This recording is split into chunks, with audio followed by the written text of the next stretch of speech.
எடப்பாடி பழனிசாமி அவர்கள் முந்தானத்தும் சரி நேத்தும் சரி அவர் தொடர்ந்து ஒரு கருத்துக்களை வெளியிட்டு வராரு. திமுக அரசு அகற்றுறதுக்கு யார் வந்தாலும் நாங்கள் கூட்டணியில சேர்த்துப்போம், எல்லாரும் ரெடியா இருங்க, எல்லாரும் எங்க கூட வாங்கன்னு சொல்லிட்டு தொடர்ந்து வலியுறுத்திக்கிட்டே இருக்காரு. இது குறித்து தமிழக வெற்றி கழகத்திட்ட கேட்கும் போதும் அதிமுக குறித்து அவர் தொடர்ந்து பேசிக்கிட்டு இருக்க விஷயங்கள் குறித்தும் ரொம்ப சட்டிலாகவும் சாஃப்டாகவுமே பேசிக்கிட்டு இருக்காங்க. அதுக்கான காரணம் என்னன்னு பார்த்தீங்கன்னா, இன்னும் 10 மாத காலம் அரசியலுக்கான நேரம் இருக்கு, காலம் இருக்கு, கடைசி நேரத்தில் கூட கூட்டணி மாறலாம் அப்படிங்கிற ஒரு விஷயமும் பேசிக்கிட்டு இருக்காங்க. இதை தொடர்ந்து பார்த்தீங்கன்னா அதிமுகலேருந்து முக்கிய தலைவர்கள்லாம் வந்து திமுகவுக்கு போயிட்டு இருக்காங்க. இப்படியே போய்கிட்டு இருந்தால் அதிமுகங்கிற ஒரு கட்சி இருக்காது அப்படிங்கிறதுக்காண்டி எடப்பாடி பழனிசாமி அவர்கள் ஒரு பெரிய ரிஸ்க் எடுக்கிறதுக்கான வாய்ப்பு இருக்கு.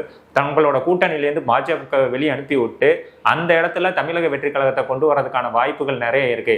ஏன்னா இன்னும் வரையும் தமிழக வெற்றி கழகத்திலேருந்து என்ன சொல்றாங்கன்னா, கொள்கை எதிரி வந்து பாஜக, அரசியல் எதிரி வந்து திமுக. கொள்கை எதிரி கூட எந்த கட்சி கூட்டணியில இருந்தாலும் அந்த கட்சி கூட நாங்க சேர மாட்டோம்னு சொல்லிட்டு இருக்காங்க. ஸோ விஜய் வந்து அதிமுக கட்சிக்குள்ள வரணும்னா கண்டிப்பா பிஜேபி வெளியில போகணும், இல்லையா கடைசி நேரத்துல ஒட்டுமொத்த எதிரியா இருக்க திமுக வெளியேற்றணும்.